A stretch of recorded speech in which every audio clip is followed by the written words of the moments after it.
בוקר טוב, שלום לכולכם, איזה כיף לראות פנים. נעים להכיר את כולכם, אלופים ואלופות. אני כל כך מתרגשת מזה שכולכם הצטרפתם, ובטח היום לזום הזה, ובכלל אה? בקבוצה. אז אני כבר עכשיו אומרת תודה רבה על כל המעורבות שלכם והתרומה.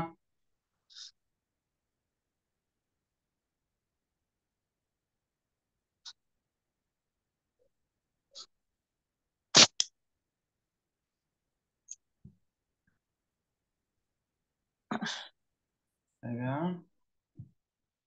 שפרה, כן. רצית להגיד משהו? כי לא שמעתי לא, אותך.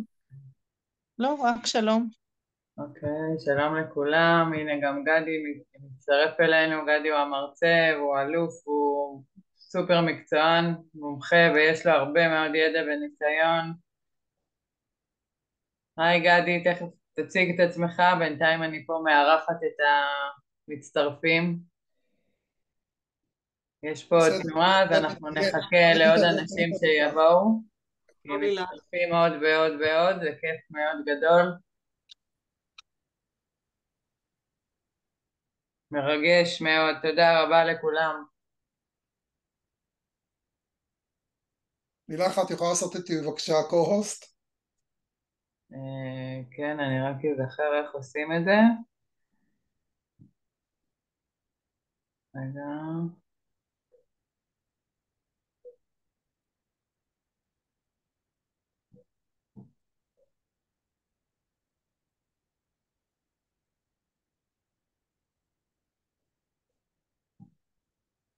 בפרטיסיפנט תלחצי, כן, זהו, רגע. יש לך 3 נקודות, תאפשרי לה.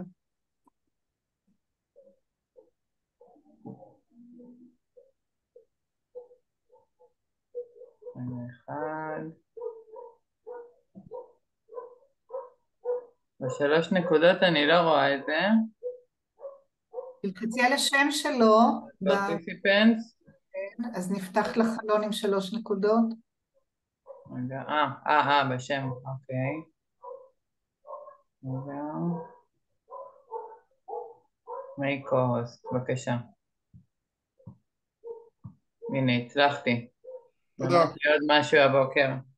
תודה. רגע, יש לי פה עוד אנשים. רגע, אני רוצה להכניס עוד, יש מלא מלא תנועה. מצוין.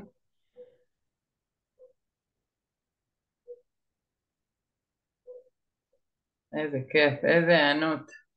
אתם אלופים, תודה רבה.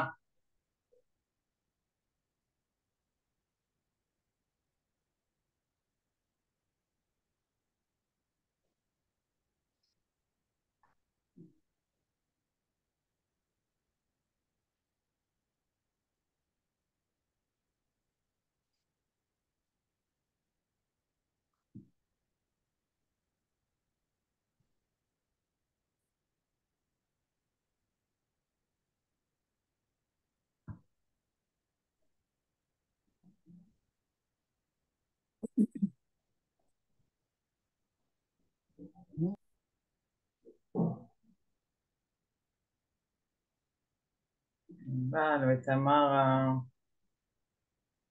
חלק אני מכירה, אבל את רובכם לא. אז אני לילך, אני מנהלת את הקבוצה הזאת כולה. אה, יש לי כבר עוזרים שמנהלים משמרת, אבל אני אחראית על כולכם בעצם, ומנסה באמת תוך זמן קצר, הצלחנו תוך 4 ימים לייצר חמ"ל שלם של מטפלים סביב השעון. אנחנו נותנים מענה 24/7, גם בשעות הקשות של הלילה, גם בבוקר. יש לנו השעות משתנות, הצרכים משתנים. אני רק אסביר שאנחנו נותנים מענה ראשוני, רובנו לא פסיכיאטרים או נותנים תרופות, יכולים באמת רק לתת מענה ראשוני, וגדי ירחיב על זה בהרצאה שלו. בגלל זה גם היה חשוב שתהיו פה היום. אני ממש מבקשת מכם שכל פנייה שמגיעה אליכם ואתם לא יודעים ולא יכולים לטפל בה, פשוט תעבירו אותה הלאה, תעבירו אותה אליי. יש לי עוד קבוצות שאני איתם בקשר כדי להעביר באמת לאנשי מקצוע בקופת חולים ובמקומות אחרים שהם יודעים לתת מענה יותר מעמיק, אם זה ילדים על הרצף, אם זה אנשים שלוקחים כדורים. האחריות שלכם באמת היא גדולה מאוד. כמובן שאני לא יכולה להיות בכל סשן שלכם, בכל טיפול, אז חשוב לי מאוד שתיקחו אחריות ואני סומכת על כולכם. שאלה אותי מישהי היום בבוקר מה הפרוטוקול שלנו, אז בגדול אנחנו כן כן, כולכם עברתם דרכי, שאני אדע בדיוק מה כל אחד מכם מתעסק. אני מנהלת את האקסל מאוד מאוד גדול, שנדע כן לאתר את האנשים הספציפיים שהם יותר צריכים דברים יותר מקצועיים או יותר מיוחדים. אני מנהלת בעיקר את המקרים המיוחדים ומעבירה אותם גם לקבוצות אחרות אם יש צורך. אנחנו לא מתחילים עדיין עם גדי כי יש עוד אנשים שנכנסים וזה נהדר. אני רוצה שוב להגיד תודה ולכל האנשים שכאן, לכל האנשים שבקבוצה, זה לא מובן מאליו, הגענו באמת תוך 4 ימים ליותר מ-130 מטפלים בקבוצה. כולכם נרתמים, כולכם נרשמים, כולכם רבים על כל מטופל וגם על המשמרות סביב השעון, אז אני ממש ממש מעריכה את זה. ותודה גם על ההיענות הגדולה עכשיו. הייתי בטוחה שבזמן הקצר שלא הספקתי לפרסם מוקדם יותר את הזום הזה, ועדיין יש פה היענות מאוד מאוד גדולה ויפה, אז המון המון תודה לכולכם על כל מה שאתם עושים ועל התרומה ועל לקיחת חלק שלכם בקבוצה. בהמשך היום אני מקווה שאני אספיק להוציא דף הנחיות איך בעצם איך בעצם אתם מקבלים מטופלים, איך זה עובר אליכם, כי יש הרבה מאוד שאלות לגבי זה, וגם לגבי המנהלים, כל מי שירצה לנהל משמרת, אז אני אוציא 2 טפסים היום על מי מנהל משמרת ואיך מנהלים משמרת, ועל מטפלים ומה האחריות שלכם. זהו, אני בעיקר מודה לכם על זה שאתם כאן ואיתנו ומאפשרים לנו לתת באמת מענה 24/7. אנחנו מקבלים פידבקים מטורפים על זה ש... שבאמת אנשים מאוד מרוצים וזה מקל עליהם ועושה להם טוב, אז בשביל זה אנחנו כאן. תהיה הקלטה, יש כרגע, זה מוקלט, אתם נמצאים כולכם עכשיו בהקלטה. למי ששאל ולא יכול להיות כאן היום, אני גם אפיץ את ההקלטה בקבוצה, ושתוכלו לקבל את זה. אני מסתכלת אם יש עוד תנועה, ואם לא רוצה לעכב אתכם מדי, כבר 12:06. גדי, אתה רוצה להציג את עצמך? כן, שלום, צהריים טובים, לי קוראים גדי רונן, אני עובד סוציאלי ופסיכותרפיסט, עוסק בימים בשגרה גם בקליניקה בנושאים של טראומה, אובדן ושכול, והתארגנות, זאת אומרת, היערכות למצבי חירום והתמודדות עם מצבי משבר. אז כמובן שכשביקשו ממני בשבוע האחרון אני קיבלתי כבר את הצורה של הקורסה, מעבר להתערבויות קיבלתי את הצורה של הקורסה, מעביר הרבה מאוד הכשרות בזומים כמו זאת שפה, וגם במסירת הודעה המרה. אלה 2 דברים שאני מתמקד בהם בשלב הזה. הצורך הוא עצום, והקושי הוא שמטפלים ומטפלות, גם המומחים בתחום של טראומה ואובדן, לא כולם יודעים את החירום, התערבות בחירום זה לא טיפול. תכף אנחנו נסביר את זה, ואנחנו נוגעים היום בנושא הזה של ההתערבות הראשונית. אז מי שיודע את התחום הזה כמובן מוזמן להישאר, אבל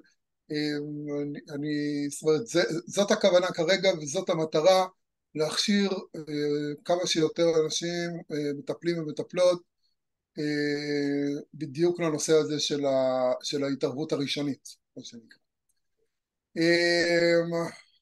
אוקיי, אז אנחנו יכולים להתחיל לילך? אוקיי. אני גם מבקש שמי שרוצה לשאול שאלה תוך כדי מוזמן לפתוח את המיקרופון.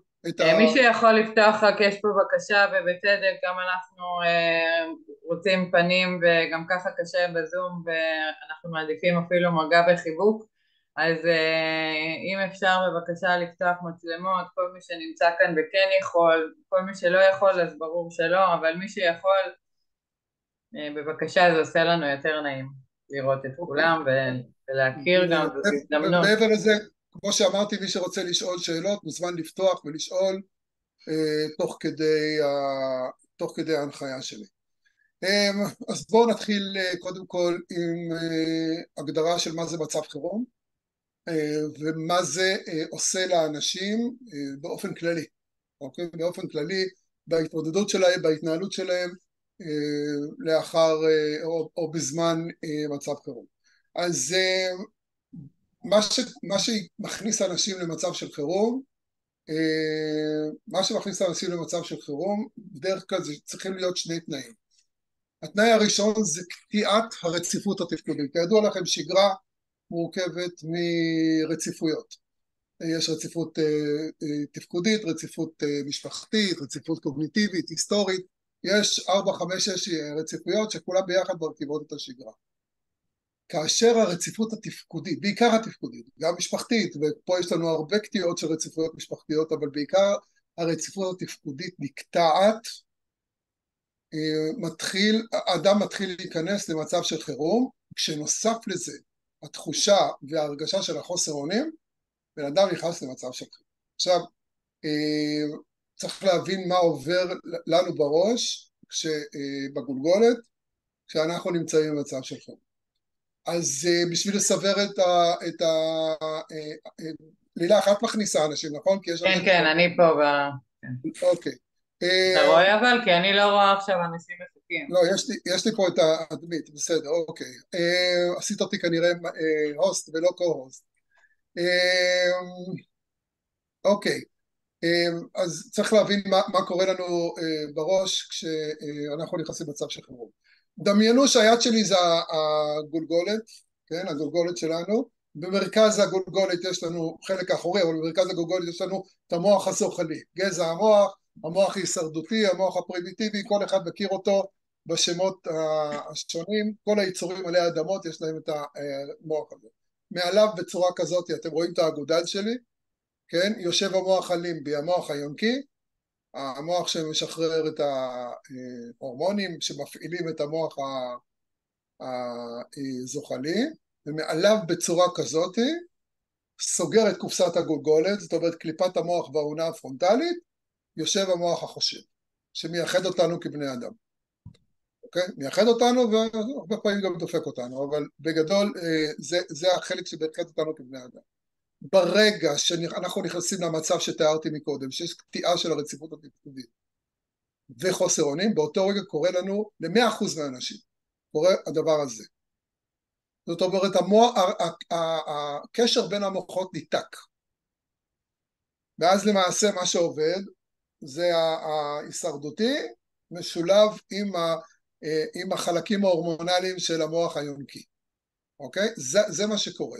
ואז אנחנו נכנסים למצב שכל מטפל מכיר ולמד ויודע, וזה המצב של ה-ASR, Acute Stress Response, כן? 100% מהאנשים נכנסים אליו, שבמצב הזה אנחנו עובדים בצורה אוטומטית. זאת אומרת, אנחנו ב-Fight, Flight, Freeze. האמת שיש עוד כמה F'ים, והיום אנחנו גם מדברים הרבה מאוד על ה-F הרביעי שהוא ה-Faint, הפיינט הוא הפריז העמוק עמוק עמוק, זאת אומרת אם פריז אני מגדיר בין 0 ל-10, ברמת מצוקה אני מגדיר 10, הפיינט יכול להיות 12, 13, 15, אוקיי? אז כדי להגיע להתערבות עם בן אדם שנמצא בפיינט, אנחנו צריכים לעשות תהליכים עוד לפני שאנחנו יכולים בכלל להתערב איתו. אני אזכיר את זה אולי בהמשך, אבל בגדול כרגע אנחנו מדברים על אנשים שנמצאים במצב חירום. עכשיו, מה שיוצא דופן בשבוע האחרון, בניגוד למה שאנחנו מכירים, בדרך כלל בן אדם יוצא מזה לבד תוך שעה, שעתיים. ה-DSM מדבר על שלב ה-ASR עד 48 שעות, אבל זה בדרך כלל חולף הרבה יותר קודם. כמו שאמרתי, 100% מהאנשים חווים את ה-ASR. אנחנו מדברים על התערבות בשלב הזה, אוקיי? ולכן אני קורא לזה התערבות ולא טיפול. כי בשלב הזה אנחנו עובדים בגישות שהן אחרות לגמרי מהשלבים שלאחר מכן.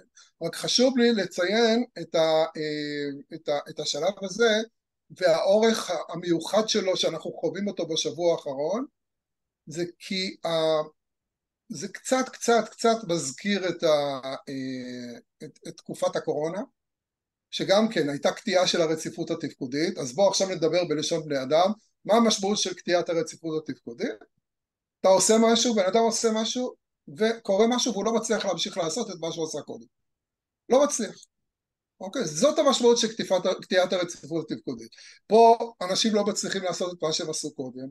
אנשים לא יוצאים לעבודה, ברובם, יש כאלה שיוצאים, ברובם לא יוצאים לעבודה. ילדים לא לומדים. יש תחושה של חוסר אונים, אנחנו לא יודעים מה קורה. זאת אומרת, אין זמן תפוגה לדבר הזה. זה לא שעוד שעתיים זה נגמר. אוקיי?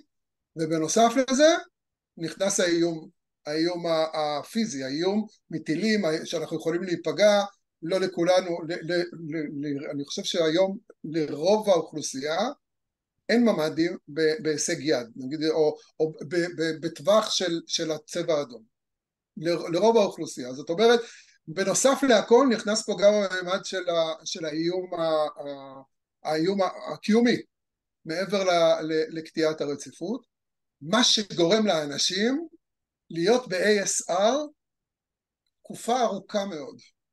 ולכן הטיפול הרגיל שאנחנו מכירים, גם אלה שמומחים בהתערבויות לאחר טראומה, או בהתערבויות של אובדן ושכול, פתאום לא מצליחים להגיע לאנשים, כי אנשים לא נמצאים עדיין בשלב הזה של טיפול.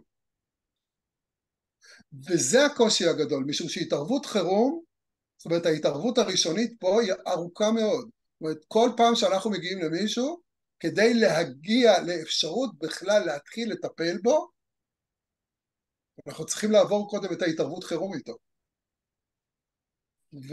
וזה הקושי, זאת אומרת, יש הרבה מטפלים שמדווחים שהם עושים את המקסימום שהם יכולים, אבל הם לא מצליחים לחדור. אז שוב פה, כמו שאני אומר, זאת הנקודה שאני מתמקד בה כרגע בהכשרה הזאת. אוקיי? אז מה בגדול ההבדל, או אפילו אני אשאל, מה לדעתכם, מי שרוצה לענות מוזמן כמובן לפתוח את המיקרופון, מה ההבדל בין התערבות לטיפול?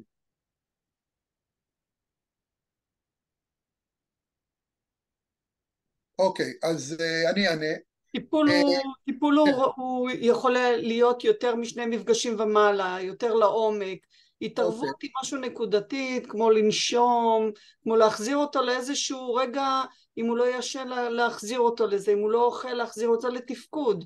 זאת אומרת, אנחנו עושים איזשהו משהו שהוא כרגע יכול לעזור לו בכמה דקות רגע להיות מבוסת. אוקיי. שוב. בגדול זה נכון, אני אפרט טיפה יותר. השאלה הבסיסית, וכל המטפלים פה יודעים את זה, השאלה הבסיסית בטיפול היא איך אתה מרגיש, איך עבר השבוע, איך אתה מרגיש. אנחנו מתחילים שיחה טיפולית במה שנקרא בתחילת השיחה, במנגלינג, ביצירת הקשר, זאת אומרת, עכשיו אנחנו מתחילים עם איך עבר השבוע ואיך אתה מרגיש. לא משנה, השאלה השנייה זה איפה זה פוגש אותך, אבל נעזוב את זה כרגע בצד, את השאלה. זאת אומרת, השאלה הבסיסית בהתערבות זה מה קרה, מה קורה ומה עובר עליך עכשיו. עכשיו, זאת אומרת שכאנשי טיפול, כאנשי ונשות טיפול, אנחנו צריכים לשים את כל הידע הטיפולי שלנו לרגע בצד. ולהבין שאנחנו נמצאים כרגע בסיטואציה שהיא לא טיפולית, אוקיי? אני עוצר שנייה ואני חוזר, אתם זוכרים, אמרתי שהמצב הזה הוא נקרא ASR. ASR, Acute Stress Response, תגובת לחץ חריפה. 100% מהאנשים חווים אותו. 100%, סטטיסטית 100% מהאנשים.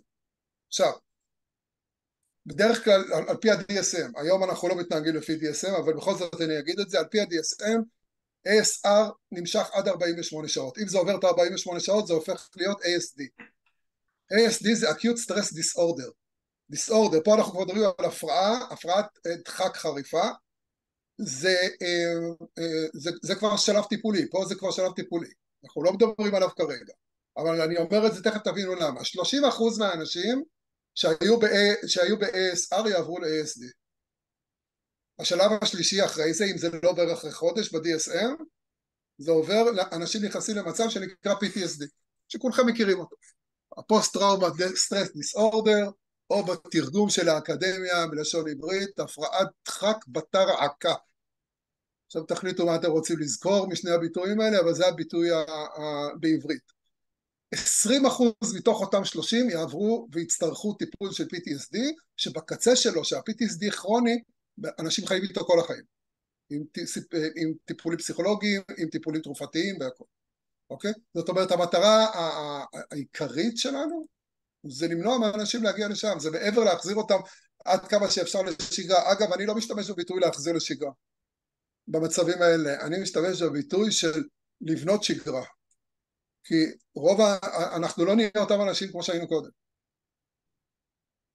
אז אנחנו בונים שגרה חדשה, אבל זה כבר להמשך. אז העניין הוא, זאת אומרת, אמרנו 30% יעברו ל-ASD, מתוכם 20% יעברו ל-PTSD. אבל התערבות בשלב של ה-ASR, שזה בדרך כלל אנחנו לא מגיעים לשם, רוב האנשים, התערבות בשלב של ה-ASR מורידה באחוזים, בסטטיסטיקה, מורידה את המעבר ל-ASD מ-30% ל-7%. וזאת המשמעות, אני לא יכול להסביר כמה זה חשוב, אבל אתם מבינים לפי האחוזים, זה חשיבות עצומה כשאנחנו חוסכים מהאנשים את המעברים לשלבים הטיפוליים, וכולנו יודעים, או כל מי שמטפל ומצוי בסביבת טראומה ו-PTSD יודע בדיוק את הסבל של האנשים שנמצאים בסיטואציות האלה. אז זאת המשמעות של ההתערבות בשלב הראשוני שעליו אנחנו מדברים. גם אם הוא מתמשך אגב, גם אם הוא מתמשך מעבר ל-48 שעות כמו עכשיו, עדיין גם אם אנשים נמצאים שבוע, ההתערבות שאנחנו מדברים עליה כאן היא בבסיס של הבסיס, היא זאת שעוזרת להם מאוד, כמו שאמרתי, להתחיל את ההבניה של השגרה החדשה, גם אם כרגע זאת שגרת חירום. גם כרגע זאת שגרת... כן. יש פה שאלה, מה זה להגדרתך ASD, אם אתה יכול... אוקיי, ASD לא או ASR? ASD. אוקיי, ASD זה השלב האמצעי. דרך אגב, כל הסימפטומים דומים מאוד ב-ASR, ב-ASD וב-PTSD. זה החודרנות, הפלשבקים, זה הקוצר רוח, זה חוסר שינה או סיוטים וכו'. כל הסימנים של ה-PTSD שכתובים ב-DSM נכונים לכל שלושת השלבים. פשוט שלושת השלבים על ציר הזמן, המשמעות היא שבכל שלב ושלב, ככל שאנחנו יותר קרובים לאירוע, יותר קל לטפל. ככל שאנחנו מתרחקים, יותר קשה לטפל. ולכן בקצה, יש לנו אחרי 6 חודשים של PTSD, זה הופך להיות כרוניק PTSD. אוקיי? ואז זה כבר סיפור בפני עצמו. יש היום מחקרים של MRI עם FMRI, עם MRI פונקציונלי שמראים שאנשים שנמצאים ב-PTSD יש להם חבלה מוחית, חבלה פיזית במוח. זאת אומרת, רופאים יודעים, כשמסתכלים על MRI, הם יכולים להגיד הבן אדם הזה סובל מ-PTSD. אבל מה הבעיה? כל הדברים שאני מדבר עליהם עכשיו, תכף אני אסביר את ה-ASD. הם יקרו אחר כך, לא עכשיו. לא, כל הדברים, מה זאת אומרת? לא הבנתי את מה שאמרתי לך. אמרתי שכל הדברים שאתה אומר עכשיו יקרו להם בהמשך, לא עכשיו. אוקיי, אז, אז למעשה, טוב, יצאתי קצת מהריכוז. כל הנושא של זאת אומרת, הנושא הזה של למנוע את או מה שעובד בבסיס של עיקרון ההתערבות, נקרא עיקרון הקמ"ץ, אוקיי? קמ"ץ זה קרבה, תכף הכל יהיה במצגת, קרבה, מיידיות וציפייה.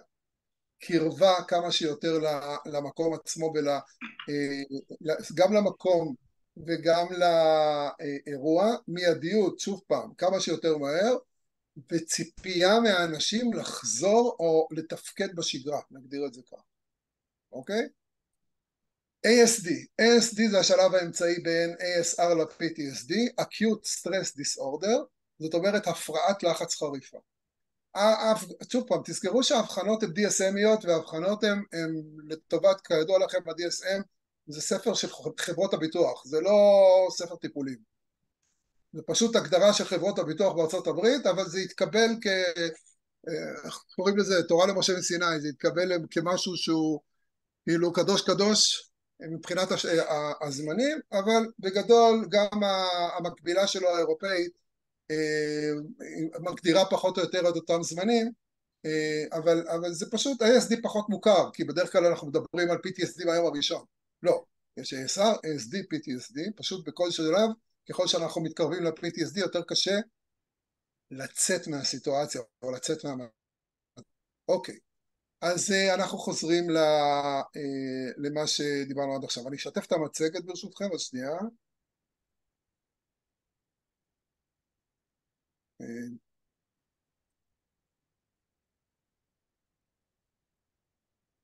אוקיי, רואים את המצגת? כן. אוקיי,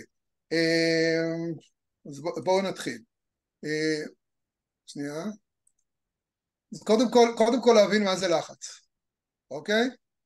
בגדול לחץ זה שאנחנו מרגישים או מרגישים שהמשאבים שעומדים לרשותנו הם קטנים ביחס לאירועים שאנחנו חווים. אוקיי? זאת הגדרה של לחץ, חוסר היכולת להתמודד מתוך הבנה שהאירוע גדול עליי. הרבה פעמים אנשים אומרים האירוע גדול עליי. כשאנחנו מדברים על המילה טראומה, אנחנו גם מכניסים את הנושא של, בטראומה נפשית אנחנו מכניסים את הפציעה הנפשית, וזה כשאדם חווה אירוע קשה שנוגע אליו או למישהו מבני משפחתו. עכשיו, היום עם כל מה שקרה, וגם עם נפילות הטילים, אין כמעט מישהו במדינת ישראל שלא נכנס להגדרה הזאת. היום קיבלתי איזשהו אחד מהמימים ששולחים בכל מיני מקומות, שאמר מדינת ישראל צריכה להתחיל לחשב כמה יעלה טיפול בטראומה ל9.7 מיליון אנשים. אוקיי? אז זאת אומרת, כי בגדול אנחנו מבינים שזה כאילו בממדים שלא הכרנו קודם. אוקיי? אז כמו שאמרנו מקודם, כדי להגדיר את הנושא של טראומה, צריך קודם כל להיות איום עליי או למישהו שהוא משמעותי בשבילי. דיברנו על תחושת הפחד החריפה, כן? תכף נעשה הבחנה גם בין פחד לחרדה. והנושא של חוסר אונים, כן? מה שגורם לנו להיות בעצם בהשפעת הלחץ בכל הרמות של הגוף. זאת אומרת, האדרנלין שמשתחרר בגוף כשאנחנו נמצאים, הקורטיזול והאדרנלין שמשתחררים, בעצם פוגעים בנו בכל הדרכים האפשריות. בקטע הגופני זה כל התגובות הרעד, הדופק המואץ, הזעה, בכי, הפרעות שינה ואכילה, זה מה שאנחנו כותבים פה, אבל בעבר לזה גם חוסר שליטה על סוגרים. יש עוד כמה דברים שיכולים להיכנס. אגב, זה המקום להגיד את המשפט שכולם מכירים, והוא הבסיס של הבסיס של הבסיס להתערבות, וזה כל תגובה היא נורמלית למצב לא נורמלי. אוקיי? זה משפט שהוא חקוק בסלע, ובכל התערבות צריך להגיד אותו, כי אנשים לא מבינים מה עובר עליהם, והם נורא מפחדים מזה, בעיקר מהקטע הגופני. אני ראיתי כבר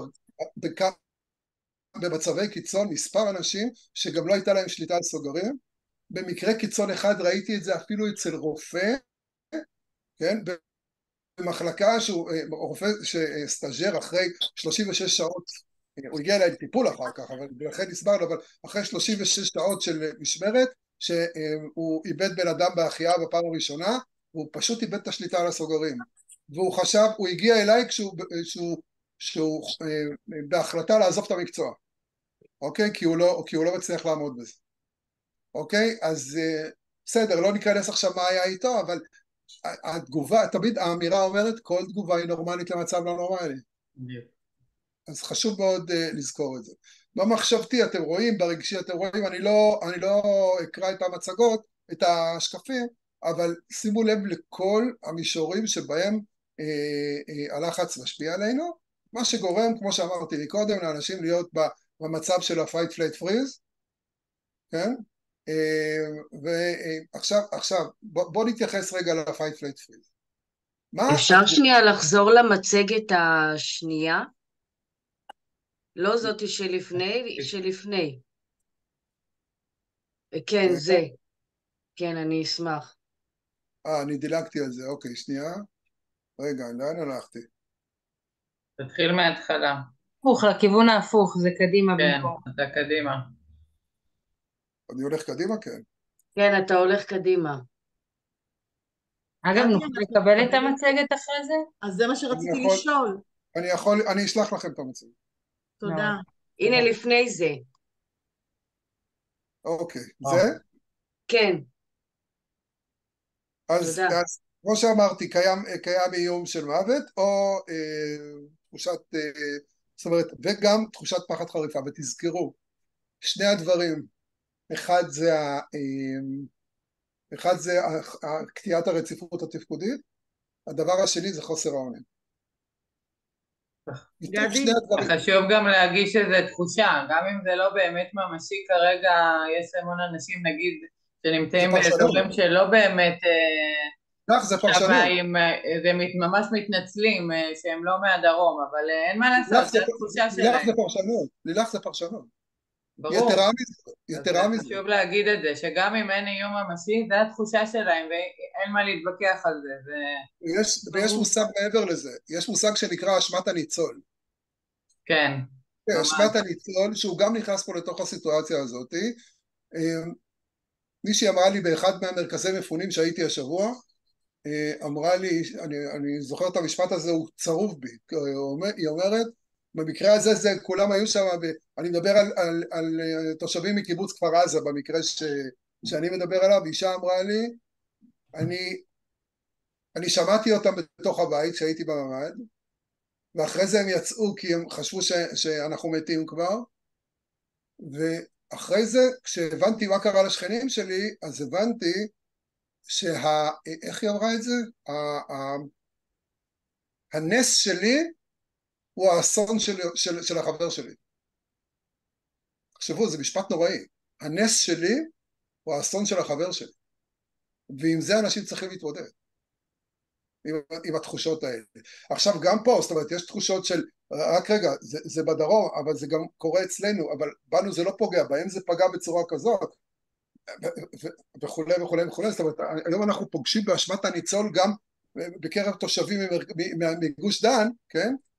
למרות שהם לא היו בסכנת חיים מטורפת כמו שהיו בעוטף. אני כן נתקלתי אבל בכאלה שבגלל שיש עדיין דיווחים על מחבלים שעדיין נמצאים בישראל, שגם בכל מקום אחר בארץ הם חשים שהאיום הזה קיים עליהם כמו בדרום. לגמרי, ולכן אני חוזר עוד פעם שאנחנו מדברים פה על פרשנויות, וכידוע כשאדם נמצא במצב של לחץ, במצב שהגדרנו מקודם של ה-ASR, כל פרשנות היא קטסטרופלית. תוסיפו לזה את ערוצי הטלוויזיה שאנשים מזריקים אותם היום, אני כבר, זה ממש פורנוגרפיה של כל האירועים, ואנשים מפחדים להתרחק מהטלוויזיה, כי אולי הם יפספסו משהו. נכון. וזה חוזר עוד פעם בלופים הרי, אוקיי? אז זאת הסיטואציה שאנחנו נמצאים, ולכן אנשים עדיין בשלב הראשון, הם לא יצאו מה-ASR עדיין. נכון. נדי. כן. סליחה שאני קוטעת אותך, אוקיי? אבל אתה נגעת בנקודה מאוד מאוד חשובה. אני כמטפלת שומעת, אוקיי? אני אתמול בלילה רק עזרתי למישהי שאמרה לי, אני יודעת שאני אשמה שכל המשפחה שלי כרגע סובלת וכולם רבים וכולם בחרדה. היא פשוט אמרה את זה, והיא גם הגיעה ממקום שהיא הייתה במצוקה, וכל המצב והמתח וכל ילד שלה עם בעיה מסוימת בגלל הסיטואציה, ולקחתי אותה, להחזיר אותה לכאן ועכשיו, התחלתי, אוקיי, אז בואי תספרי לי על הילד הזה, ובואי זה, ואיך אנחנו עוזרים, והילדים שלי, והבנתי שמפה אני יכולה להחזיר אותה לכאן ועכשיו. עכשיו, אני לא עברתי מעולם הכשרה לטראומות, אבל כל החיים שלי זה לקום, ליפול, אז יש לי איזה מנגנון אוטומטי בדפוסי התנהגות שלי, שמגיב ויודע לזהות מצבי דחק, ולהיות ערנית לעבוד איתם. יחד עם זאת, אני בשבת זיהיתי אצל בת אחת חרדה שאני יודעת שהיא סוחבת אותה מלבנון השנייה, אוקיי? ועכשיו יש לי את הבת הקטנה שלי שאני מציעה לה לבוא להיות איתנו כשבעלה מגויס, היא אומרת לי, לא, תעזבי, אני לא יכולה עם הטלפונים שלך, ואני לא יכולה עם את עובדת, ואני לא יכולה לשמוע, והיא רק בטלוויזיה, ואני מסבירה לה שזה לא בריא. אני לא יכולה, אני חייבת לדעת, אני חייבת, האשליה הזאת, שאני רוצה להיות בשליטה, איך אנחנו מנסים להרחיק, אני יכולה לתת את העצות, אבל כשזה בכל זאת, אני נמצאת מרחוק, אוקיי? אני לא יכולה להשפיע על הבחירות שלה אם היא בוחרת לא, כי היא לא לידי. איך אנחנו מצליחים להעביר? יש אנשים שאתמול אמרו לי בשיחות, אמרו לי, אני יודע שעשיתי טעות, אני יודעת שרק עשיתי טעות, אני מצטערת שראיתי, אבל כבר זה נעשה. איך אנחנו יוצאים בהסברה? אני אענה לך בקטן, כי את נוגעת בהרבה מאוד דברים. קודם כל בואי נגיד דבר אחד לגבי הילדים שלנו. יש מושג שנקרא אין נביא בעירו. אוקיי, אין נביא בעירו בא ואומר אנחנו לא יכולים לטפל באנשים הקרובים אליהם. ברור. יפה. אז לכן שם אנחנו רק יכולים לייעץ להם. אבל אנשים בזמן, כשתיארתי את האנשים במצב של לחץ, כן? אנשים במצב של לחץ צריכים שני דברים. מידע ומישהו שיגיד להם מה לעשות. זה שני דברים שאנשים צריכים כשהם נמצאים במצב של לחץ. אוקיי? ולכן הם צורדים לטלוויזיה גם מתוך, לא רק מתוך הרצון למידע, אלא כי שם יש כל מיני מומחים שאומרים צריך לעשות ככה, צריך לעשות ככה, צריך לעשות ככה, צריך לעשות ככה. זאת הסיבה שאנשים צורדים לטלוויזיה. ולכן כאילו כשהם מקבלים, ושוב פעם תזכרו שזה בא מתוך החוסר אונים. אתם זוכרים, אנחנו עדיין בהתחלה של ההתחלה, אבל תזכרו שאמרנו שני דברים, זאת אומרת, אמרנו קטיעת הרציפות התפקודית ואמרנו חוסר אונים. אנחנו בשלב הזה יכולים לעזור להם רק עם החוסר אונים. וברגע שנעזור להם עם החוסר אונים, הקטיעת הרציפות התפקודית שעדיין קטועה, זאת אומרת, היא פוחתת. ופה אנחנו נכנסים להבדל בין פחד לחרדה. מה ההבדל בין חרדה לפחד? חרדה... מתקדם, אתה יכול לחזור על המשפט הקודם רגע? אמרתי, אם אני אזכור או שחזרתי, אני באמת... אמרת שבשלב הזה אנחנו יכולים לעזור להם רק עם החוסר אונים, רק עם החוסר אונים. התפקודית, או איבדתי אותה. רק עם החוסר אונים, עם החלק, זאת אומרת, עם קטיעת הרציפות תפקודית, אני לא יכול לעזור, הוא כרגע לא עובד, כרגע בבית. אבל ברגע פתרתי אחד משני הגורמים שגורמים לבן אדם להיות במצב חירום, למעשה עזרתי לו לצאת מהמצב חירום. אוקיי, תודה. ופה נכנס ההבדל בין חרדה לפחד. מה ההבדל בין חרדה לפחד? חרדה מציפה אותנו כי זה מהלא נודע. לכן אנחנו מדברים על התקף חרדה, אף אחד לא מדבר על התקף של פחד. חרדה מציפה אותנו כי היא מהלא נודע. הפחד ממקד אותנו. זאת אומרת, אם אנחנו לוקחים את האלמנט מהבן אדם, אנחנו מוציאים ממנו, עוזרים לו לצאת מהאלמנט של החוסר אונים, אז למעשה אנחנו הופכים את התחושה הזאת של חרדה שלש פחד, אנחנו הופכים יותר למשהו ממוקד. עכשיו אני יודע, אני מפחד ב-1, 2, 3, 4, וכדי לעשות את זה, אני יכול להתחיל לעשות משהו אקטיבי. אני יכול להתחיל להיות בדוינג. ברגע שאנחנו עוזרים לבן אדם לעבור מהביינג לדוינג, שם מתחילה להיות תחושת הקומפיטנטיות. שוב פעם, אנחנו מדברים על היכולות, לא על היכולות, אנחנו מדברים על היכולות, זאת אומרת אנחנו עוזרים לו למעשה ליצור מחדש את תחושת היכולות שלו. וברגע שעזרנו לו ליצור את תחושת היכולות, המצב לא השתנה. התנאים שלו השתנו, ואז הפרשנויות שלו משתנו. וזה מה שאנחנו עושים בהתערבות. זהו, לא שום דבר אחר. זאת אומרת, זה סוג, רגע אם אני בודקת, כי חלקנו נתקלנו השבוע בכל מיני מצבים, ומה שנקרא נקלענו לזה, וגם אם אנחנו לא מוכשרים בטראומה, זה לעזור להם להבין מה בשליטתם ומה שלא. נכון. זה קשור לזה בעצם, ולקחת שליטה על מה שכן. לקחת שליטה על מה שכן, להבין שיש לו שליטה מסוימת על המצב, גם אם השליטה היא בכאן ועכשיו. לדוגמה, אני אתן לך דוגמה לשליטה. זאת אומרת, מה עושים? זאת אומרת, אפילו בוא נבנה סדר יום. אני כבר מדבר איתכם, בוא נבנה סדר יום בבית. היום אין לנו סדר יום בבית. כולם קמים, כולם ביחד, אנשים הולכים לפה, הילדים פה, ואנחנו עוד שקט, אנחנו רוצים לראות טלוויזיה, הילדים אין להם. לפעמים, כאילו, הם לא יכולים אפילו לשחק באקסבוקס, כי ההורים לא מוכנים לפנות את הטלוויזיה. אוקיי? אז הסיטואציה, זאת אומרת, איך אנחנו יוצרים סדר יום? איך אנחנו נותנים מקום גם לזה וגם לזה? איך אנחנו צורכים את החדשות שלנו? אוקיי? איך אנחנו, זאת אומרת, עוזרים להם להגיד, אוקיי, בואו, או שתצרכו את החדשות דרך האתרים הממוקדים בטלגרם, ושוב פעם, לא להסתכל כמובן על סרטונים, לא לעשות כל הדברים, לא להיכנס לכל הדברים שרצים לנו בלופים עם זוועות, כן? ולראות חדשות פעם או פעמיים או 3 ביום, לא יותר מזה, כן? ומהצד השני, איך אנחנו עושים כל מיני פעילויות? כמה אנחנו יכולים כן להתרחק? אני גר בתל אביב, בתל אביב התגובה היא כך וכך זמן, אז האם אנחנו יכולים לרדת לשחק טיפה בגן שעשועים שליד הבית או לא? אני לא יודע. יש חדר כושר בבניין או קרוב, לכו תעשו קצת כושר, גם אם אתם לא יוצאים החוצה. בסדר, כל אחד שיחליט מה שהוא רוצה. אבל איך אנחנו משלבים פעילות גופנית וסדר יום בזה. עכשיו, אנשים שעובדים מהבית, כן? אל תעבדו מהבית, זאת אומרת, אני אומר, אל תעבדו, זאת אומרת, כשאתם קמים בוקר, תתלבשו לעבודה. תתלבשו לעבודה, תיכנסו לחדר, תפתחו את המחשב. אל תעבדו עם, סליחה, במחילה מכבודכם, אל תעבדו עם הבוקסרים וחצי גוף ערום.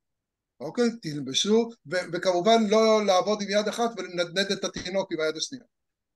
אוקיי? תכנסו לשעתיים, אחר כך תהיו עם הילדים קצת, ואז הבן או בת הזוג השני יכולים לעשות דברים, תחלקו אבל תבנו סדר יום לעצמכם ולילדים. ברגע שאתם עושים את זה, אתם מקבלים בחזרה שליטה על החיים שלכם. זאת אומרת, למעשה מונעים את חוסר האונים. כי רציפות תפקודית עדיין, אנחנו נוגעים בה, אבל היא עדיין קיימת, זאת אומרת, קטיעת הרציפות. אנחנו עדיין לא יכולים לעשות כל מה שאנחנו רוצים. אוקיי? אז זאת המטרה. אוקיי? רק שתבינו מה זה התגובה, גם ב-ASR, גם ב-ASD, זה החודרנות, ההימנעות, עוררות היתר, כל הדברים שאנחנו מכירים. אוקיי? אין פה עיוותי חשיבה. שכחתי את עיוותי החשיבה. כן? ברגע שזה מתחיל, אנחנו נכנסים למה שנקרא עיוותי חשיבה. אם כל הסיביטיסטים שביניכם מכירים את זה טוב מאוד, אבל כולם מכירים את זה בגדול, יש מספר עיוותים שהם מאוד מאוד חזקים בשלב הזה. אחד זה כן לא שחור לבן. הדבר השני זה הכללות. אתם מכירים את ההכללות? הכללות, דרך כלל, אתם מכירים את זה שההכללות, הרי זה תמיד אתה עושה ככה וככה, או את עושה ככה וככה. שימו לב שזה תמיד בא במלעיל ולא במלרע. תמיד. אף אחד לא אומר תמיד אתה עושה. תמיד אתה עושה ככה וככה. כי זה באמת, זה איזשהו, זאת אומרת, אלה שני העיוותים העיקריים, וכמובן יש את הפילטריזציה, שאנחנו צובעים את הכל באפור. באפור, בשחור, תקראו לזה איך שאתם רוצים. אבל אלה העיוותים העיקריים שעובדים בשלבים האלה, בשלב של ה-ASR. אוקיי? בשלב הזה של ה-ASR, אנחנו לא נוגעים ברגשות. רגשות זה לטיפול. זה בזמן הטיפול. אנחנו בשלבים הראשונים לא נוגעים ברגשות. אוקיי, תכף נמשיך להסביר. דיברנו על עיקרון הקמץ, כן? קרבה, מיידיות וציפייה, התערבות תתבצע בקרבה למקום האירוע. מקום האירוע במקרה הזה זה גם בבית, זה שהוא שומע את החדשות זה מקום האירוע. כשדברים איתם בטלפון זה מקום האירוע, זה בסדר. כמה שיותר מהר, ואנחנו משדרים להם באיזשהו מקום תוך כדי, כן, אתה תוכל, זאת אומרת, אם תעשה 1, 2, 3, 4, או אם תפעל לכיוון 1, 2, 3, 4, אז מטבע הדברים זה יעזור לך לחזור לתפקוד. זאת הציפייה שאני מדבר עליה, אוקיי? אז זה העיקרון. העיקרון השני, זה לעזור להם לחבר רציפויות, גם עם התפקודי. אנחנו לא מצליחים, אבל מה קורה עם האחרים? תיצור קשר, תבדוק מה קורה עם החברים שלך, תראה, זה כמובן החברתי, תבדוק מה קורה, זאת אומרת, בוא, תתחיל כאילו לתת בחזרה, או ליצור בחזרה גבולות עם הילדים, כן? אז זה המנהיגותי, שוב פעם, אז אנחנו בקוגניטיבי, ברגשי, בחברתי, ואפילו במנהיגותי אנחנו יכולים לעזור להם לחבר את הרציפויות בחזרה שנקטעו עקב הקטיעה בתפקודי. התפקודי הוא אבל לאט לאט אנחנו מתחילים מלמטה. אוקיי? וכל זה ביחד למעשה פותר לנו או זה גורם להתמודדות טובה יותר עם חוסר האונים. ואז למעשה אנשים נמצאים זאת אומרת, הם מתחילים לחזור לתפקוד. אוקיי. המסרים המומלצים, כל התגובות הן נורמליות למצב לא נורמלי, כל אחד יש יכולות התמודדות, כל אדם מתמודד באופן שונה, וכמובן עם מי אתה מדבר, זאת אומרת האם יש לך מישהו שאתה יכול לדבר איתו וכו' וכו'. אוקיי, זה יכול להיות בן בת הזוג, זה יכול להיות גם חבר, זה יכול להיות כל אחד מי שמתאים לו, מי שמתאים לו ומה שמתאים לו, ומותר ורצוי לבקש עזרה. זה שאתה מבקש עזרה לא אומר שאתה חלש, זה שאתה מבקש עזרה אומר שאתה צריך עזרה בארגון עצמך. זה הכל. לילך, אני אומר לך, כל הזמן אנשים נכנסים, זה משהו מדהים. כן, כן, אני רואה. אני מכניסה גם. תתמקד בהרצאה, אני פה מנהלת את כל זה בסדר. אני אסוציאטיבי, זה קשה לי. גם אם זה מתעכב שנייה. אוקיי. עיקרון הרציפות מכיל את כל הדברים האלה. זאת אומרת, לתת לאנשים מידע, הכלת הרגשות, איך עוברים לדוינג, שזה הפעילות המובנית, אחרים משמעותיים, ולהיות נוכח. להיות נוכח בשבילם, או שהם להיות נוכחים בשביל הילדים.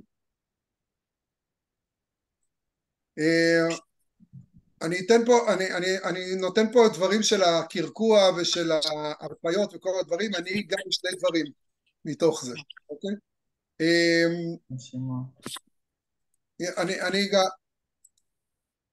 אני אגע בשני דברים שחשובים לדעתי בשלבים האקוטיים. אני מעריך שאני לא אכנס עכשיו לכל הדברים האלה, זה דברים שכולם מכירים, אם אתם לא מכירים, בבקשה, יש מיליון הנחיות ביוטיוב על הנושאים האלה. הנשימות, הרפיה שמאוד עוזרת, הרפיה נשימתית שמאוד עוזרת, זה למעשה הרפיה של נשיפות ולא של נשימות. זאת אומרת, אנחנו נושמים רגיל, נשימה רגילה לא עמוקה, נשימה רגילה, מוציאים עד הסוף, בלי לספור, מוציאים עד הסוף, מרוקנים את הגוף באוויר, ונושמים בחזרה נשימה רגילה. תנסו לעשות את זה 4-5 פעמים, ותרגישו מחנק. אוקיי? כי זה מעלה את דו תחמוצת הפחמן בגוף, מוריד את החמצן, זה כמו לנשום לתוך שקית. אבל בן אדם שנמצא בחרדה, אני לא אשים בשקית על הפנים. אוקיי? אז אני נותן לו, ואני הרבה פעמים, אני הולך אחורה בשביל שתראו אותי, אני הרבה פעמים עובד עם הידיים, אם אני יכול, אם אני רואה אותו, וזה לא טלפוני. אוקיי? אני אומר לו, תנשום יחד עם היד שלי, תנשום רגיל, שימו לב, אני מרים את היד לגובה הכתף. אם אני ארים את היד גבוה, הוא ינשום עמוק. תרים את היד לגובה, תנשום רגיל, עד הסוף, תנשום רגיל. אוקיי? עכשיו, מה עושה הנשימה הזאת? למה היא כל כך טובה? בגלל שהיא מורידה את כמות החמצן. למה זה חשוב? כי אמרנו מקודם שמה שפועל בגוף עכשיו זה האדרנלין. אדרנלין בשביל לעבוד צריך המון חמצן. לכן כשמבהילים אותנו, עושים לנו איך התגובה שלנו? נכון? למה? כי בבת אחת האדרנלין משתחרר ומכריח אותנו לנשום, כי הוא חייב את החמצן בשביל לעבוד. ברגע שאנחנו מורידים את כמות החמצן בגוף, זה כמו לשים שמיכה על אש. האדרנלין מתחיל לחנק לאט לאט. אגב, נשימה מצוינת לפני שינה למי שקשה לו להירדם. אני משתמש בנשימות האלה 3, 4, 5, 6 פעמים ביום, אפשר לעשות את זה תוך כדי נהיגה, תוך כדי אפשר לעשות את זה בכל רגע נתון, אף אחד לא רואה שעושים את זה, וזה מאוד מאוד מרגיע, תנסו. אגב, 5, 6 פעמים טיפה מחנק, אפשר לעשות את זה 3 דקות, בהצלחה למי שיצליח, זה גומר באותו רגע את האדרנלין מהגוף לגמרי, אוקיי? אבל... רק גדי, לפני שאתה ממשיך, אני רק אגיד שרוב לפחות בלילה, ויש הרבה מקרים שאנחנו מטפלים בכתיבה היום, עכשיו, כרגע בסיטואציה של המענה הראשוני בוואטסאפ. אז אם אתה יכול לתת הסבר, אני אומרת למשל לשים את היד על הבטן, להרגיש שהיא מתמלאת, אם יש לך משהו, איזשהו רעיון אחר, לאיך מתארים את זה בכתיבה, שאתה לא יודע או שומע את המטופל. תראי, הנושא של לשים את היד על הבטן, האיכות העיקרית שלו, זה בזה, והאיכות פה היא אותו דבר, אבל האיכות העיקרית של זה לא בנשימות עצמם, אלא זה יותר בזה שאתה מסיט את המחשבות, כי הנשימה שלנו היא בדרך כלל לא מודעת. וברגע שאנחנו אומרים לשים את היד על החזה או על הבטן, למעשה הבן אדם חושב על הנשימות ולא על מה שקורה לו כרגע, ואז יש לו רגע, זאת אומרת, הוא מצליח להסיט את המחשבות. זאת המטרה. עכשיו, אם זה בוואטסאפ או בשיחת טלפון, כן, אם זה וואטסאפ או שיחת טלפון, אז תגידו לבן אדם, תנשום 4, תוציא 8, תחזיק 3, תנשום 4. אז אם אתם עושים את זה בצורה כזאת, לא משנה, תיקחו איזה מספרים שאתם רוצים. מספרים שאני אמרתי עכשיו זה מתחום אחד, אבל יש הרבה תחומים, אבל תזכרו, המשמעות פה היא לרוקן עד הסוף ולנשום רגיל, כי השאיפה שלנו בשלב הזה היא לנשום עמוק. עכשיו, עם ילדים לדוגמה, איך מרגיעים עם נשימות?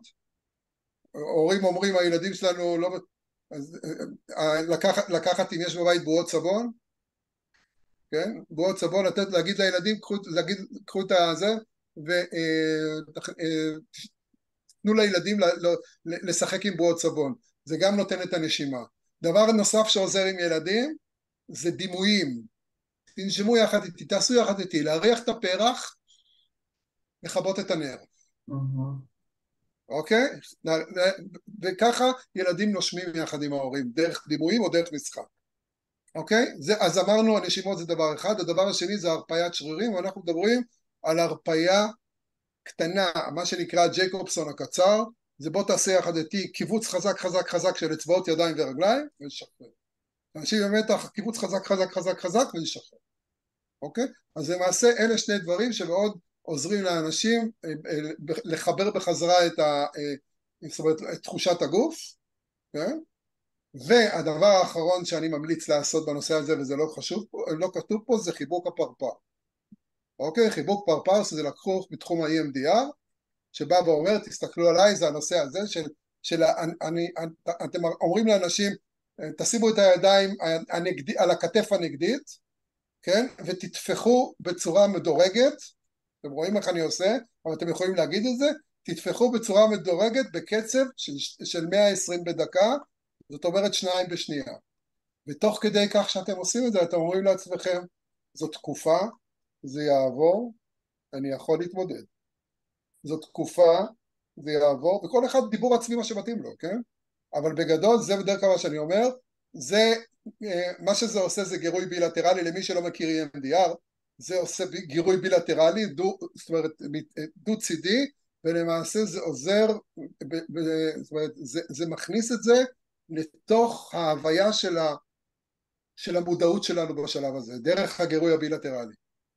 אוקיי? אז אלה 3 דברים שמאוד עוזרים לבן אדם ליצור שליטה על עצמו. אגב, אני לא יודע אם יצא למישהו לשמוע שבן אדם אומר, אני לא מרגיש את הגוף שלי, אני לא מרגיש את הרגליים שלי.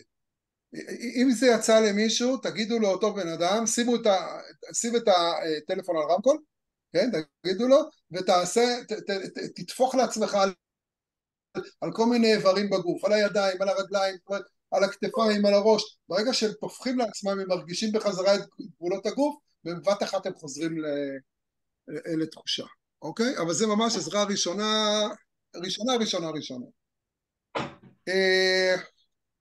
אוקיי, אז אמרנו, אני איתך, אתה לא לבד, קוראים לי גדי, אני אעזור לך ואנחנו נעבור את זה ביחד. אוקיי? אחרי זה יצירת yes set. 2-3 שאלות שהתשובה עליהן היא כן. כן. זאת אומרת, אתה עכשיו שמעת את ההזקה, נכון? אפילו אם זה שאלות הכי מטומטמות, כן? כן, שמעתי את ההזקה. אתה עם הילדים בבית, אתם שומעים את הילדים שלו צועקים. את הילדים בבית, נכון? כן. למה? כי המילה כן, כבר היא משחררת אנדורפינים. אוקיי? אני הרבה פעמים אגיד, ואת זה למדתי מזוהר, מהבת שלי, שראיתי שגם היא פה, כן? אם יש לכם בעל חיים, כלב, חתול, או גר אפילו, לטפו אותו. זה משחרר את האוקסיטוצין, זה גם כן הורמון העונג. אנחנו מדברים על שחרור הורמוני עונג בשנייה. אוקיי? אגב, יכול להיות שאפשר לתת, לא חשבתי על זה, אבל יכול להיות שגם אם להגיד לבן אדם ללטף משהו כמו קרבולית, כמו סליחה כזאת שהיא רכה, זה נותן גם את התחושה של פרווה של בעל חיים. זוהר, סליחה. אז יצירת ה-yes set, כן, זה חלק מזה, וטוב, זה פחות בטלפון, אבל בטלפון הם צריכים להבין שאנחנו מדברים, גם בטלפון, לדבר אליהם בגובה העיניים. המשמעות של זה שבניגוד לטיפול שאנחנו, ובמיוחד הפסיכואנליטיקאים בתוכנו, זאת אומרת, אנחנו פחות מכניסים את עצמנו, אבל פה אני מביא דוגמאות מעצמי. ברגע שאני משתף את עצמי בתוך השיחה, זאת אומרת, גם אני שמעתי וגם לי כרגע, זאת אומרת, יש מתח, ואני מרגיש את המתח בגוף. אז בואו נעבור את זה ביחד, אוקיי? זה להיות איתו בגובה העיניים, גם בשיחת טלפון. ושימו לב לדבר האחרון, לזהות את ערוץ ההתמודדות של הנפגע, ולדבר אליו בשפתו. האם יש מישהו פה בחבורה שנמצאת פה במפגש שלא מכיר או מכירה את הגשר המאחד? אני. אוקיי. אז אם יש אחד, אנחנו ניישר קו. גשר מאחד. שנייה, גשר מאחד, שנייה, אני רגע. הנה, שימו לב. גשר מאחד זה ראשי תיבות של כל הדברים שרשומים פה. אוקיי? כל בן אדם שנמצא בלחץ, עכשיו אני מדבר על הגשר המאחד כשפה, שפה שאנשים מדברים בה כשהם נמצאים בלחץ.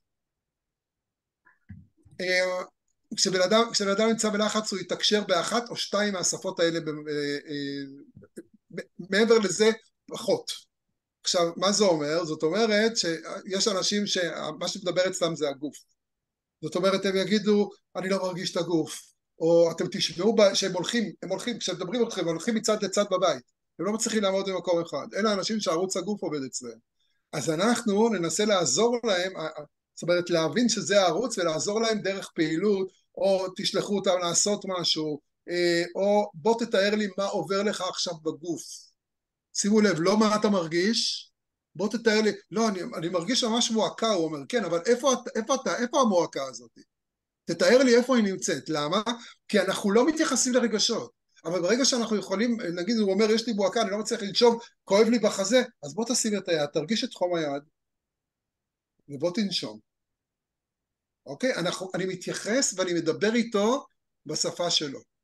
אנשים של שכל זה, הם צריכים הסברים, ולכן פחות מתקל בהם, אבל הם קיימים.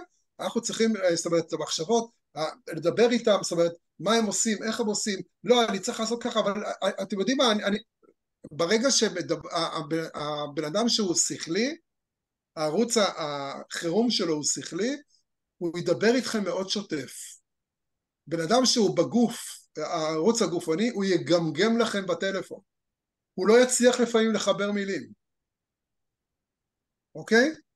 רגש כמובן, משפחה, אתם רואים שמאוד חשוב לו כל הנושא המשפחתי, אז נגיד בוא, הנה בוא, אז בוא תכניס את הילדים לחדר, תהיה איתם רגע, וכולי. זאת אומרת, הנושא של אמונה, אמונה זה כל אחד והאמונה שלו, קרמה, אלוהים, אללה, בודה, כל אחד שיהיה איפה שהוא רוצה.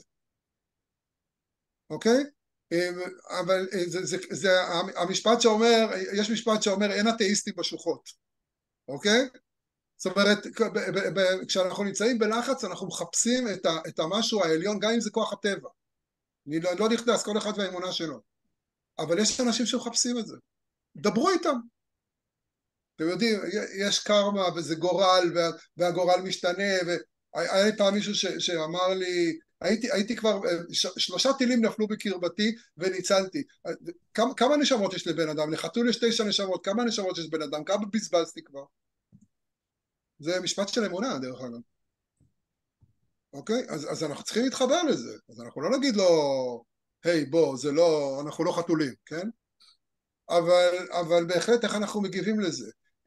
חברה פחות, חברה, זה נורא מעניין.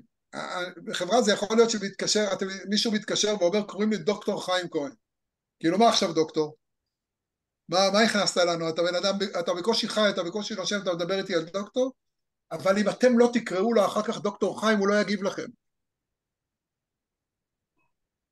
זה הזהות שלו. זה הזהות שלו, בדיוק, וזה החברה. דמיון, איך אני יודע על בן אדם שהוא בדמיון? אתם תשמעו שיגיד לכם, זה בדרך כלל המשפט מתחיל, שהוא מתאר מצב, הוא אומר, זה היה כמו, ככה זה מתחיל, אוקיי?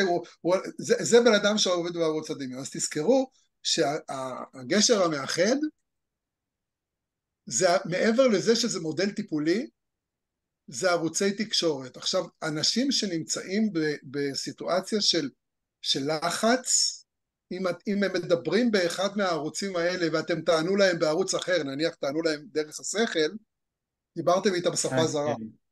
לא, דיברתם איתה שפה זרה, הם לא מבינים מה אתם רוצים בחיים שלהם. זה יותר מלחיץ אותם אפילו.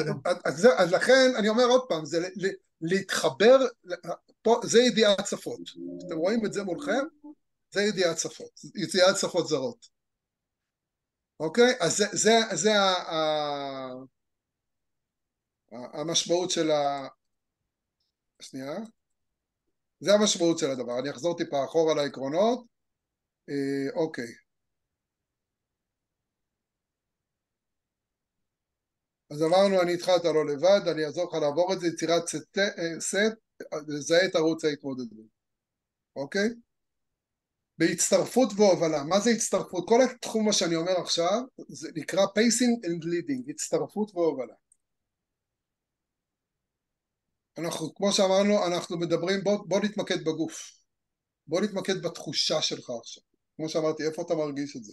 בוא נתמודד עם זה כרגע. זאת אומרת, לא רגש, אלא תחושה.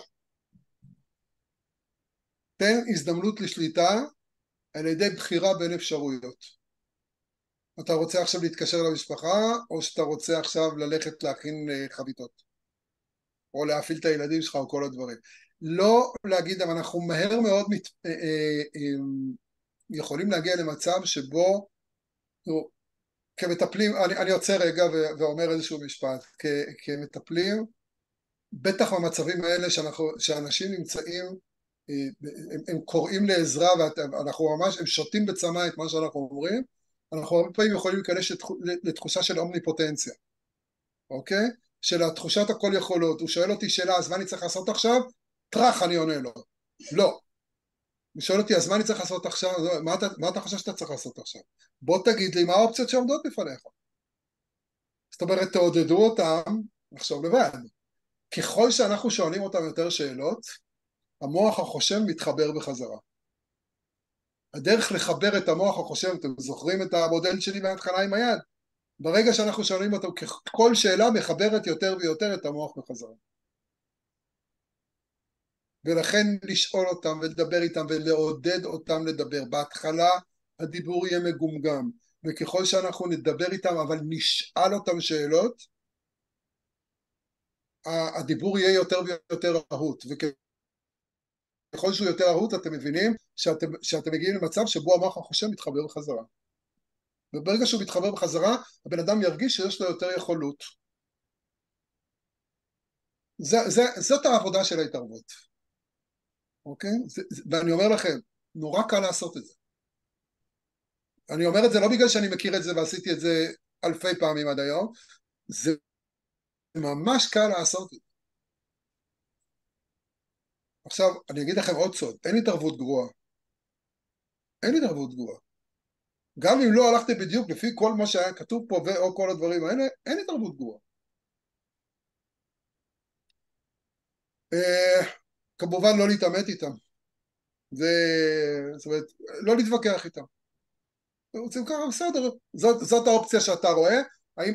אם אנחנו חושבים שהוא עושה טעות, נשאל אותו, האם אתה חושב שאתה יכול לשמוע עוד אופציה שאנחנו רוצים להציע לך? כן, כן, לא, לא. אוקיי?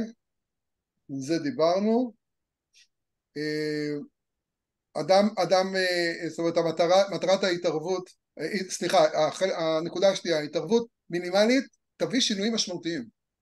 אוקיי? מטרת ההתערבות זה להחזיר את המצב, את האדם למצב של התפקוד באמצעות התגברות חוסר האונים. זה אני עושה. אדם מאוד פתוח לקבל תמיכה בשלב הזה. מאוד. אוקיי? אמרנו הקמץ, שנייה. אמרנו הקמץ. ההתערבות ממוקדת בכאן ועכשיו, ולא כמו טיפול שזה מאז ושם. טיפול זה על העבר, התערבות זה בהווה. להסתייע בגורמי תמיכה טבעיים, זאת אומרת, עם מי אתה יכול לדבר עכשיו, עם מי אתה יכול להיות בקשר, לעזור להם לעשות חיבורים מחדש. כי בן אדם שהוא במצב הלחץ, הוא מרגיש מאוד מאוד בודד, מאוד בודד. אז לנסות לעזור להם לחבר בחזרה את גורמי התמיכה הטבעיים שלהם. אוקיי, הקשבה אמפתית שלנו, כן, איך אנחנו עושים את זה? דיבור מתון, גם אם זה לפעמים, והם עולים על העצבים לפעמים, סליחה, כן? שאני אומר את זה בצורה כזאת, אבל אתם יודעים בדיוק על מה אני מדבר. הם עולים לפעמים על העצבים, להיות מאוד, להראות אכפתיות והבנה, וגם בטלפון כשהם מדברים, כמובן בהקשבה אמפתית אנחנו לא מפריעים להם, אבל לעשות אישורי הבנה לא ורבליים, וכיוון שזה בטלפון, אז זה לעשות שידע שאתם שומעים אותו, אוקיי? שאתם נמצאים שם עדיין, אוקיי? יהיו מוכנים לפעמים להתעלמות, לפעמים להצפה. זה יכול ללכת לשני הכיוונים, אוקיי? אנחנו מתמקדים באלה שפה, מולנו, זה יותר למקום שאנחנו רואים את האנשים, אבל עדיין אנחנו מתערבים אלה שמולנו ולא מתייחסים לכל הרחש בחש שקורה מסביב. לעתים יש להם צורך לחזור שוב ושוב ושוב על הסיפור, אוקיי? למה זה קורה? בן אדם שעבר אירוע טראומטי או בחוויה שלו עבר אירוע טראומטי זוכר את האירוע בפרקטלים, בשברים, ובזיכרון טראומטי אין מוקדם ומאוחר. זאת אומרת, הוא יכול משהו שקרה בסוף לזכור בהתחלה, ומה שקרה בהתחלה לזכור באמצע, ואז הוא לא מצליח לסגור הוא לא מצליח לסגור את זה. אז הוא לא מצליח לעשות הבניה של האירוע ולעשות לו התחלה, אמצע וסוף. אם הוא לא מצליח לעשות לו התחלה, אמצע וסוף, הוא לא מצליח לעבור הלאה. ולכן כשהוא מספר את הסיפור שוב ושוב ושוב, הוא לאט לאט מסדר אותו וסוגר פערים וחורים שחורים. ברגע שהוא יסיים לספר את הסיפור, ואתם תראו שהוא חוזר על זה פעמיים שלוש, כל סיפור הוא טיפה שונה. אתם תראו את זה, אתם תשמעו את זה, כל סיפור הוא טיפה שונה. ברגע שזה יתיישב לו, אתם תראו את הנשימה של השחרור, ואז הוא יפסיק לספר. כן. יש אפשרות לעזור לו לבנות את הסיפור בצורה כרונולוגית? בצורה קוהרנטית וכרונולוגית? כן. בשלב הראשון לא, זאת אומרת לא להגיד לו אוקיי זה היה קודם וזה אחרי זה, אלא לעזור לו באמצעות שאלות. אוקיי, ומה היה עכשיו? ובעצם זה היה לפני זה או זה לפני זה? זאת אומרת לשאול אותו שאלות. מה שאני מכירה זה בעצם אנחנו שומעים, אנחנו מקשיבים לו, רושמים לעצמנו, ובעצם אחר כך אנחנו מספרים לו את הסיפור בחזרה לפי הסדר הכרונולוגי. זה יכול לעזור כשיש לך יותר זמן. אנחנו מדברים פה על התערבויות מאוד מאוד. אני מסכים איתך, זה גם, מה שאמרת עכשיו זה גם על גבול הטיפול וזה בסדר, אוקיי? אבל אני אגיד לך, אני רק יכול לספר סיפור של לפני מספר שנים, ביקשו ממני להיפגש עם חובש ממד"א, שהיה באירוע מאוד מאוד קשה, שאני לא אכנס לתיאורים גרפיים, כן, בשעה בסביבות 10 בבוקר, אבל הוא טיפל בפצוע אנוש שאחר כך מת, ותוך כדי הטיפול הוא גילה שזה חבר ילדות שלו, כן? וזה היה ב10 בבוקר, וממני אליי התקשרו בשעה 6 שאני אקבל אותו כי הוא לא מצליח להזיז את הידיים. הוא מסתובב ככה, בשיתוק היסטרי, אוקיי? הוא הגיע אליי, הביאו אותו, זאת אומרת, הוא לא יכל לנהוג, הביאו אותו אליי לקליניקה, לא עשיתי שום דבר, אמרתי לו בוא תספר לי מה, זאת אומרת, בוא תספר לי מה קרה. אוקיי, והוא סיפר את הסיפור 15 פעם. אני לא הוצאתי מילה מהפה. וכל פעם רק אמרתי בסוף, אוקיי, וככה זה היה, אז הוא אומר לי, לא בדיוק, וסיפר עוד פעם. אחרי 15 פעם אמרתי לו, אתה שם לב שאתה משתמש בידיים? הוא כבר התחיל להשתמש בידיים בסיפור. ונגמר השיתוק. אני לא עשיתי כלום. באמת לא עשיתי כלום חוץ מלהקשיב. הבאת לו מרחב שבו הוא יכול לאבד את זה. וגם 15 פעם הוא סיפר את הסיפור. אני סימנתי כמה פעמים הוא סיפר, זה הדבר היחיד שעשיתי. אוקיי? אז דרך אגב, ככה עובד ה-PE של עד נפוע, ה-Prolonged Exposure, ככה עובד, זה השיטה. מספר את הסיפור. אוקיי? להתמקד בדברים החיוביים, כן, אבל בוא תראה מה כן עשית, בוא תראה, זאת אומרת, אני אומר לפעמים לאנשים, תחשבו כמה כוחות יש לכם, אתם נמצאים כבר כמה ימים עם הילדים שלכם בבית, ואתם מתמודדים עם זה, תקשיבו, אין לי ילדים קטנים בבית, אני רק חושב על זה, אני מקבל חררה אם אני הייתי צריך להיות במצב הזה, אוקיי? שימו לב, אני גם מדבר אליהם בגובה העיניים, כן? אבל אני מתמקד בדברים החיוביים, מתמקד בכוחות. אוקיי, אני עובר לאחרון. המצגת שאתם רואים פה, אני משתמש בה גם למתערבים פרונטליים, אז חלק מהדברים אני לא מתייחס אליהם כרגע, אבל בהחלט אחר כך שתקבלו את זה, תוכלו לראות את זה, אוקיי?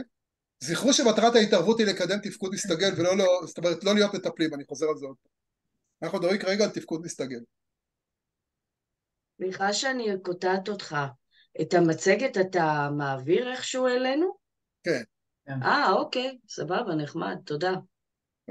לילך תקבל אותה, וכל אחד שישלם 15 שקל יקבל, סתם. סליחה. זה יהיה בקבוצה, גם הקלטה וגם המצגת. אוקיי. בואו שנייה נמשיך למה לא עושים. כמה זמן הקדשתם לזה, לילך? שעה. אוקיי, אז אנחנו וואו. קצת עברנו, כן, אז אם אתה... אני חורג. חשוב אבל, זה דברים חשובים. שותים בשקיקה כל מה שאתה נותן. כן, זה חשוב. אוקיי. בואו, אני רק אגע במספר דברים, אני אעשה את זה זריז. תנסה לעשות להתמקד. יש בסוף המצגת גם הסברים על מודל מעשה. אוקיי? למי שלא מכיר אני מתנצל, אני לא אכנס לזה כרגע. מודל מעשה בגדול זה המודל המרכזי היום של מדינת ישראל להתערבות חירום. מי שזה מעניין אותו ולא מכיר, שישים גם, ייכנס ליוטיוב, יכתוב מודל מעשה משרד הבריאות, יש שם מספר סרטונים מצוינים. יש לנו במאגר המטפלים מישהי שזה ההתמחות שלה. מעולה. זה ההתמחות מעשה הזה. מעולה, אני לא נוגע בזה, יש שם מספר שקפים שנוגעים בנושא, רק שתתו. זה של משה פרחי, לא? מה זה? של משה פרחי. כן, בגדול של משה פרחי. אבל כדי להגיע למודל מעשה אנחנו צריכים קודם לעשות את ההצטרפות והובלה שלימדתי אתכם, ולכן התמקדתי על זה. אוקיי? שימו לב מה לא עושים. אתם זוכרים, אמרתי לשאול שאלות, אבל אל תחקרו. מה ההבדל בין, מה זה שאלות חקירתיות ושאלות לא חקירתיות? שאלות חקירתיות זה שהתשובות עליהן כן לא, שאלות סגורות. שאלות חקירתיות באות לאשש משהו שאנחנו חושבים. לא, בהקשבה האמפתית אנחנו שואלים שאלות פתוחות. אז שאמרת ככה וככה, למה התכוונת? או אמרת שהיית עם הילדים, אבל תן לי דוגמה למשהו שאתה עושה כשאתה נמצא עם הילדים. זאת אומרת, שאלות ויזואליזציה וריאליזציה, זה נקרא. זאת אומרת, שאלות פתוחות, לעודד אותם לדבר. הימנעו מלהגיד דברים הקטנים. תירגע, כן? אל תבכה, כן? אתם צריכים להודות שלא נפגעתם קשה יותר וכו'. לא, אל תגידו להם איך להגיד, איך להרגיש. כמובן, לא לספק מידע לא נאמן ולא להבטיח דברים שאין לכם יכולת או להם לקיים או לכם לקיים. אוקיי. אני אעצור פה. ההמשך הוא, כמו שאמרתי, הוא יותר איך לעשות כל הדברים, יקראו את זה, זה יותר, פחות מחייב הסברים כמו שעשיתי עד עכשיו. שנייה.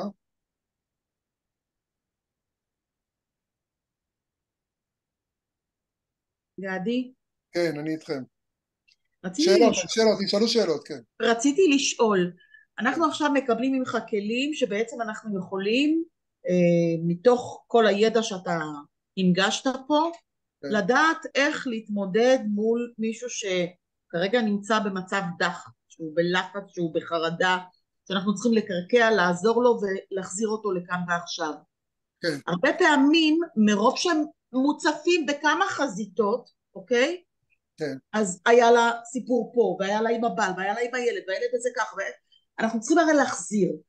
עכשיו, אני במקרה זיהיתי, כמו שאתה אמרת, את המקום הזה של השפה שלה, הילדים, המשפחה, אז לפה לקחתי, אבל אז היה לה איזשהו מצב שמאוד הפעיל אותה, הילד שלי ככה וככה, הילד שלי ברח, בקטע של ברח לשתייה. עכשיו תבין שילד בן 14 שתה אלכוהול, כדי להקיא את הנשמה שלו ולא לראות ולהבין מה קורה, וזה דברים זאת אומרת, כששמתם את השקופית הזאת לקראת המפגש, הסבירו שכאילו זה שונה במצב רגיל וזה שונה במצב שאנחנו נמצאים בו כרגע. עכשיו, איך מתמודדים עם ילד בן 14? והיא נמצאת עם 3 ילדים עכשיו בחדר במלון, שתלשו אותה מכמה מקומות, והיום היא עוברת לעוד מלון, ובעלה מאשים. זה דברים שהם מאוד מורכבים. חוץ ממה שהיא סובלת כרגע. גדי, תרחיב רגע רק את השאלה לדברים שאסור לנו לטפל בהם או לגעת בהם, שאנחנו מזהים שהם מחוץ לטווח שלנו. זה חלק מהדברים שרציתי להגיד, אבל אנחנו צריכים להבין בבסיס של הבסיס, וכידוע לכם, יש מיתוס שאומר שיש מצב לחץ, כולם מתאחדים וכולם חזקים וכולם. בואו נפרק את המיתוס הזה. מצב לחץ מגביר מצב קיים. בן אדם שהוא חזק בבסיס, או המערכת המשפחתית, הזוגית, לא משנה כרגע מה, היא חזקה, מצב חירום יגביר את הלכידות. משפחה שבבסיס שלה היא מעוררת, גם ברמה האישית, גם ברמה הזוגית, גם ברמה ההורית, כן? אז אם יש מצב חירום, זה מגביר את הפירוק. כמו הקורונה. כמו הקורונה, בדיוק. וצריך להבין את זה. סיטואציה כמו שאת מתארת כרגע, ילד ששותה אלכוהול בבית ליד האמא שלו, הוא לא בחוץ. גדי, זה היה בעקבות ניסיון לפרוץ להם עם מחבלים, ומצב קיומי שלהם. אני מקבל את זה. והיא אומרת לי, כולנו היינו עם סכינים, אני ירדתי ראשונה, אז זה מצבים. את מבינה שאת מתארת מצב, שהדבר הראשון שאת צריכה לעשות כשאת מתארת, כשאת מסיימת את השיחה הזאת, זה א', זה לעשות רק הרגעה ראשונית ולהגיד לה, אני מחברת אותך למישהו שיגיע אלייך פיזית. מה שאת מתארת זה לא מצב שאפשר לטפל בו בטלפון, זה לא התערבות, זה הרבה יותר, זאת אומרת, זה לא התערבות כזאת, זה משהו הרבה יותר משמעותי. יכול להיות שצריך בבתי מלון ולברר איפה היא נמצאת, ולנסות ליצור קשר דרך המוקד, דרך כל, לא משנה כרגע מה. אבל ליצור קשר, דרך אגב, אקוטי עכשיו, להיכנס אליה. את לא יכולה לעשות את זה בטלפון, להפך, זה מכניס אותך לחוסר אונים. ואז המוקד מאבד אותך כמטפלת, כי את נמצאת בסערה, ובסערת הרגשות כזאת, כי את מרגישה, את חסרת אונים, זאת אומרת, את נכנסת למצב חירום, בגלל הסיפור שלה. זאת ההגדרה של טראומטיזציה משנית. מה שסיפרת עכשיו ואיך שסיפרת עכשיו, זה בדיוק איך אנחנו מגינים על עצמנו. אגב, לא נגענו במי יציל את המציל, כן? כן. לא נגענו מה? לא נגענו במי יציל אותנו. איך אנחנו שומרים על עצמנו. וזה בדיוק, מה שתיארת עכשיו, זה בדיוק הסיטואציה הזאת.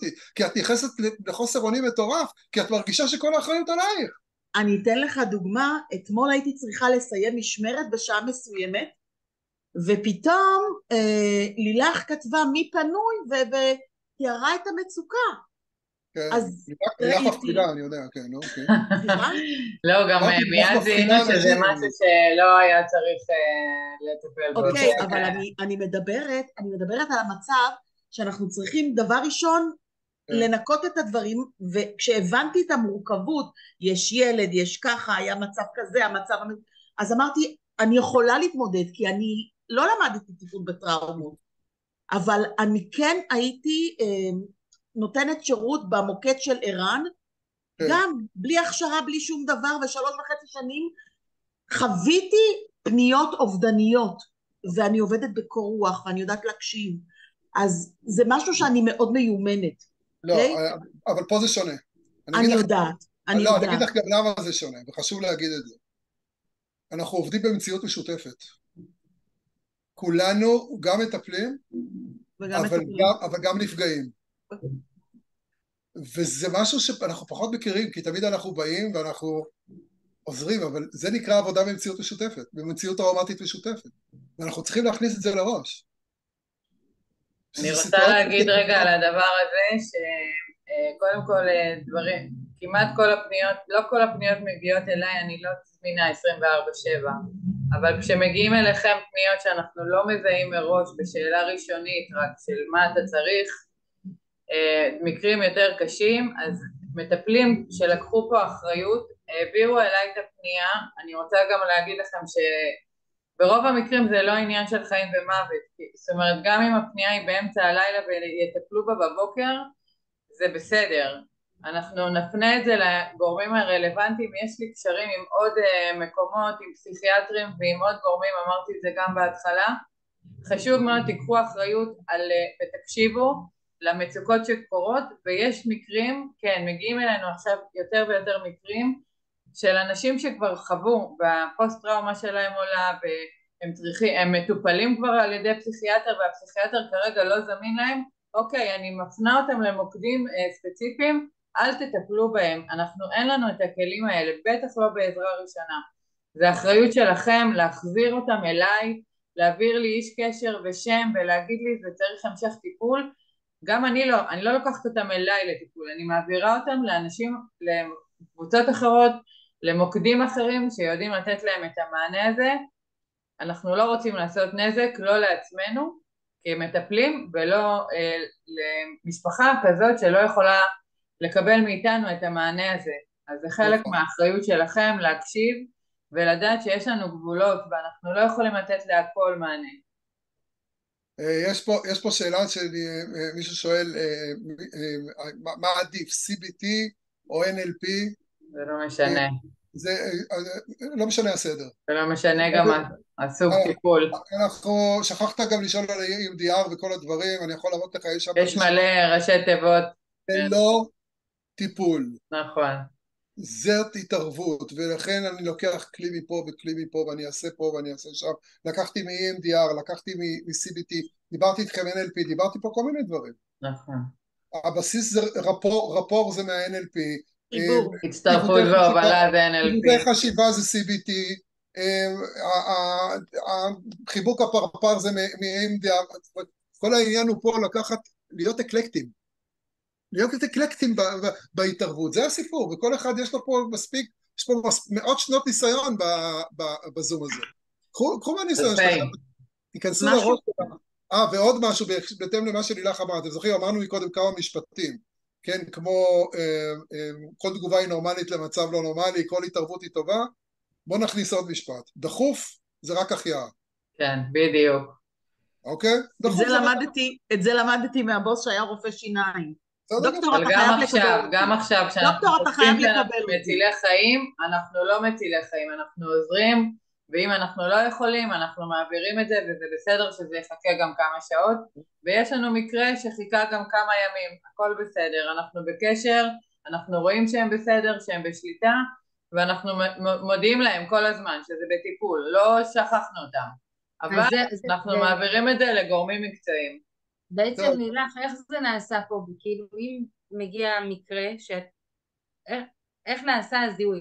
את מתחילה, מי את פונה שמנהל את אליו, אז רוצה זה חיבור. הזמן, גדי זה פחות אליך, אבל אני כן אקח רגע כמה דקות להסביר. יש פה שנייה, חלוקה. אז אני ארד, גבירותיי, תודה רבה על הזכות אוקיי, רק שנתתי. אם יש תודה לכם רבה. שאלות תודה לך, לגדי גדי. לגבי המצגת ולגבי ההסבר, ואם לא, אז אני אמשיך ויסביר לכם לגבי ההתנהלות של הקבוצה עצמה, כי יש הרבה שאלות לגבי זה. אוקיי. יש עוד שאלות? אוקיי, יש אז שאלות לגדי לפני שהוא עוזב אותנו? אז שיהיה שבת רגע. אני עומד לרשותכם גם מעבר לזה, לילך. כן, אז המון תודה גדי. אני אפנה אליך אני אפנה שאלה דרך לילך, אני לא רוצה לעכב אותך, ואנחנו נביא את זה לפה כ-case study. כן. ואני רק רוצה להגיד מילה אחת. שבת יש ירידת מתח, תשמרו על עצמכם בירידת המתח, כי כל הזמן היינו בדואינג, ושימו לב לעצמכם בשבת הזאת. המון תודה גדי. תודה רבה. אז לכל מי שעוד רוצה נשאר והוא איתנו בקבוצה, יש פה אורחים גם מקבוצות אחרות, אז שימו לב מי שאיתנו בקבוצה, זה החוקים שלנו בקבוצה, הכללים שלנו, בסדר? כל האורחים גם או מוזמנים להישאר כדי להצטרף אלינו או לפרוש. אני לא עושה כרגע מיון, אני מדברת לכולם, לקבוצה שלנו שנקראת חמ"ל מטפלים, בסדר? אז כמה כללים חשובים מאוד. אחד, חילקנו את היממה ל4 שעות, כל 4 שעות מתחלף מנהל משמרת, זה נקרא. אתם מוזמנים להשתבץ ולהירשם, יש הענות גדולה, אני מניחה שעם הזמן היא תלך ותמעט, כי משי ואני ויש עוד אנשים שכמעט 24 שעות אנחנו ערות, מנהלות, מטפלות, אני גם ממנכלת את כל מסביב, אז גם אנחנו נצטרך עוד עזרה בניהול של המשמרת. אני מתחילה דווקא מהמנהל משמרת, כי בעצם דרכו אנחנו בעצם מזרימים את המידע אלינו. הקבוצה סגורה, אי אפשר להיכנס אליה, לא מטפלים חדשים ולא מטופלים. בעצם מנהל המשמרת רואה בקשה להצטרפות, הוא פונה באופן אישי למי שמבקש להצטרף ושואל אותו, ביקשת להצטרף, מה שלומך, אם אתה יכול להציג את עצמך, השם, ומה אתה מרגיש עכשיו? לפי התשובה שלו אנחנו יודעים אם הוא מטופל או מטפל. לפי ממש כבר יש לי תסריט כזה קבוע שבאמת נותן לנו את המענה הזה שאנחנו יודעים מיידית אם מדובר במישהו מטופל שצריך עכשיו עזרה, ואז הוא גם מתאר מה הוא מרגיש והוא ככה כבר רושם את כל הדברים. זה עובד יפה מאוד בוואטסאפ כרגע. אנחנו גם כשהוא מטופל אנחנו שואלים אותו אם הוא רוצה המשך פרונטלי, וידאו, בוואטסאפ או בשיחה טלפונית או בהתכתבות. רוב האנשים בלילה רוצים התכתבות כי הם נמצאים ליד אנשים אחרים שמפריע להם, הם לא רוצים להפריע בשינה, הם לא רוצים להפריע למי שאיתם בחדר, והם מתכתבים איתנו, שזה עוד אתגר שאנחנו עכשיו חווים אותו. אני יודעת שכולנו רגילים לפגוש אנשים או פנים אל פנים או לדבר או בזום, לראות הבאות, להרגיש אותם. אנחנו היום מרגישים אותם בכתיבה, שזה יותר מאתגר, כי הם לא תמיד יודעים לתאר בדיוק מה הם מרגישים. אז אני לא אדבר רגע על הטיפול עצמו, אלא על מה אנחנו עושים. אז בעצם המנהל משמרת שואל בקבוצה מי פנוי כרגע לקבל, במקביל אם יש מקרה יותר מורכב אז יש לנו את טבלת האקסל הכללית. כרגע זה מאוד קשה לנהל איתה כי זה 130 מטפלים שרשומים שם, ולהתחיל עכשיו לחפש תוך דקות מי המטפל הכי מתאים. אז אנחנו כן מציגים את המקרה ושואלים אם האנשים שפנויים כרגע מתאימים למקרה, ומעבירים בהודעה אישית, עושים את החיבור בהודעה אישית בין המטפל למטופל. מטפלים שרוצים להצטרף, אנחנו מזהים שהם מטפלים, שולחים אליי לוואטסאפ את ההודעה ואני מדברת איתם, או באותו זמן או למחרת, תלוי איפה אני נוכחת באותו רגע. כל המטפלים עברו דרכי וקיבלו איזשהו שאלון. לגבי תסריט אני אשלח לכם היום נוהל כזה של מה אנחנו עושים, איך אנחנו פונים לנוהל למטפלים ונוהל למנהלי משמרת. כי גם המטפלים אנחנו רוצים להדריך ולהראות לכם איך כבר יש לנו כבר תסריטים מוכנים, וגם עוד פעם לחזור על האחריות שלכם. מקרים קשים, כמו שאמרתי קודם מול גדי, תחזירו אותם חזרה אליי, עם איש קשר, עם מי דיברתם, הרבה פעמים זה אימהות לילדים, ילדים על הרצף האוטיסטי, ילדים עם הפרעות נפשיות שמאובחנות כבר, לא קשורות לעכשיו, וזה הכל צף עכשיו וגם נהיה יותר קשה וקשה עם הזמן, עם הנעדרים והלוויות, אנחנו נתקלים בדברים יותר קשים שאנחנו יודעים להגיד שאנחנו לא יכולים לטפל בהם, באמת זה אחד הדברים החשובים שאני מבקשת מכם, לקחת אחריות. זהו, זה בגדול התפקיד של מנהל משמרת. יש לנו טבלה שאני מפרסמת כל פעם שאני מעדכנת, הטבלה פנויה, אתם מוזמנים להשתבץ כמנהלים, אני אעביר דף הנחיות היום לתפקיד המנהל משמרת, איך הוא מתפעל, בעצם הוא מתפעל את זה יותר לוגיסטית, את המשמרת שלו, פשוט עושה חיבורים, וחשוב מאוד שמי שמנהל לא מטפל, אנחנו צריכים להיות קשובים, יש לנו יותר ויותר פניות, אנשים שאני רואה אותם מחכים להצטרף, אנחנו נותנים מענה מאוד מאוד מהיר, קיבלנו גם משובים שאנשים שהיו בקבוצות אחרות לא קיבלו מענה כל כך מהיר ב-24/7, אז אנחנו באמת רוצים לשמור על הרמה הזאת, אנחנו כבר בתהליכי שחיקה, אז כל החדשים שהצטרפו עכשיו, נשמח שתצטרפו לעזור לנו כדי לתת עברור למטפלים אחרים. אני גם עושה עברור למטפלים, מטפלים כבר שמכירים אותי פונים אליי, אני מעבררת אותם, אנחנו מדברים גם על הקשיים שכבר הם חוו, יש לי 3 מטפלים שיצאו לחופש ב3 הימים האחרונים, שחררתי אותם, פשוט לא נתתי להם להיכנס למשמרות, כי הם היו צריכים את האוויר הזה לנשום רגע, וגם אנחנו בני אדם, אנחנו צריכים משאבים, תזכרו את זה, גם אתם כמטפלים, אנחנו צריכים משאבים לעצמנו, וכשאתם לא יכולים אז אל תהיו, גם אם נרשמתם אז תמחקו את עצמכם ואתם מרגישים שאתם לא יכולים, רק אם אתם יכולים להודיע מספיק זמן מראש כדי שנדע להיערך, אבל באמת אני מאוד מעריכה את ההצטרפות שלכם לזום הזה, את ההצטרפות של כל 130 מטפלים לקבוצה, הנה עכשיו כתבו לי עוד שרוצים להצטרף עוד מטפלים, זה לא מובן מאליו, כולנו פה בהתנדבות, כולנו פה רוצים לעזור, אבל בבקשה, קחו לעצמכם את הזמן גם לקחת משאבים לעצמכם, בבקשה. זהו, זה הנוהל יהיה כתוב גם למטפלים, גם למנהלי משמרת, אם יש לכם שאלות, אז... לא שאלות, בקשות. את יודעת, מתחילה להיות הגלילה בקבוצה של המטפלים ומטופלים, כאילו, אני עכשיו התקשיתי למצוא את הקישור, כי התחילו הודעות לקפוץ ולרוץ. אני אשים את זה בכותרת. אם אפשר בכותרת לנעוץ את כל הלינקים שאנחנו... כרגע עשינו תיאור קבוצה שהוא היה בשביל להציג לכם, כי זה היה חדש, וב4 ימים האלה זה באמת, קודם כל התגייסות צי, ב4 ימים 130 מטפלים, מלא פניות, זה מטורף, כל הכבוד, באמת, אני באמת מתרגשת מהדבר הזה. אז בהתחלה עשינו תיאור קבוצה שגם כתב את הנוהל, מה עושים, איך נראה מטפל, מה בעצם התפקיד של הקבוצה, גם הדברים השתנו, כי בהתחלה נתנו גם למטופלים להיכנס, אנחנו לא נותנים עכשיו לאף אחד להיכנס, חשוב מאוד שמנהל משמרת שטיפל בבעיה, עושה דחייה, הוא עושה איקס, אני מכניסה מטופלים לא נכנסים לקבוצה, אז היום התיאור קבוצה יכול להצטמצם, אני לא אכתוב את הנוהל בתיאור קבוצה, במקום המילים שמילאתי שם וחסמתי את האפשרות להכניס לשם לינקים, היום אני אכניס לשם את הלינק של מנהל משמרת, שתוכלו להשתבץ, ואת המשמרות של מטפלים, כי אנחנו צריכים אתכם גם בלילה, ביום יותר קל, תמיד יש זמינות, ואז יהיה לכם את הלינקים זמינים ומעודכנים כל הזמן. אני חושבת שאת יכולה להשאיר את התיאור כדי שחדשים יוכלו להתעדכן. לא, יהיה תיאור, רק יהיה יותר קצר, כי כרגע הוא ממלא לי את כל המילים שאני יכולה, ואת המקום להכניס לינקים, אז אני צריכה לטפל בזה ולקצר.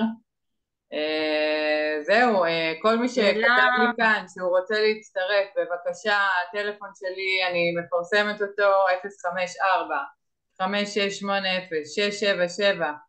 לכתוב לי בוואטסאפ, מי אתם, מה אתם עושים, מה הניסיון שלכם בחרדות וטראומות ובמענה ראשוני. אם אתם יכולים לעשות את זה בטלפון, כמו שאמרתי, רוב הפניות שלנו הן בטלפוניות, וואטסאפ בכתיבה, שזה משהו מאתגר שהוא כרגע לא משהו שאנחנו מתורגלים, אנחנו מתרגלים אותו תוך כדי תנועה, אבל הוא חשוב, כי זה באמת, בעיקר בלילה, זה הפניות אלינו. אם אתם יכולים לעשות פגישות פרונטליות, אז לכתוב לי גם אזור מגורים. אם אתם מטפלים בילדים, אני עושה הפרדה בין מי שמטפל בילדים למי שלא יודע לטפל בילדים, וכל השאר זה ממש לזכור שזה לא טיפול, כמו שגדי אמר, זה מענה ראשוני, עזרה ראשונה, ואני סומכת עליכם שאתם תדעו לתת את המענה הנכון. אז ממש לפנות אליי בוואטסאפ, ואני מכניסה אחד לקבוצה, ומנהלת את הרשימה של כל המטפלים. אז בבקשה לפנות אליי, אני לא אוכל לפנות למי שפנה לי פה בצ'אטים, כי אין לי שום אפשרות לנהל את זה ככה דרך צ'אט בזום, בסדר? אז אני חוזרת על הטלפון שלי, 054-5680-677, ואני ממש ממש מודה לכולכם על ההצטרפות ועל הנוכחות שלכם פה, ועל זה שהגעתם גם לשמוע את ההרצאה של גדי שהיא חשובה. אז שתהיה לכולנו שבת שלום מבורכת. אם אתם צריכים כל דבר, יש המון מטפלים שפונים אליי באופן אישי בוואטסאפ, אני זמינה. אם אני לא עונה זה בגלל שזה שעתיים, אני חייבת לעשות עוד דברים, אבל אני זמינה לכם ואני עונה ברגע שזה מתאפשר לי. תחזרי על הטלפון, אני ארשום אותו, 054-5680-677.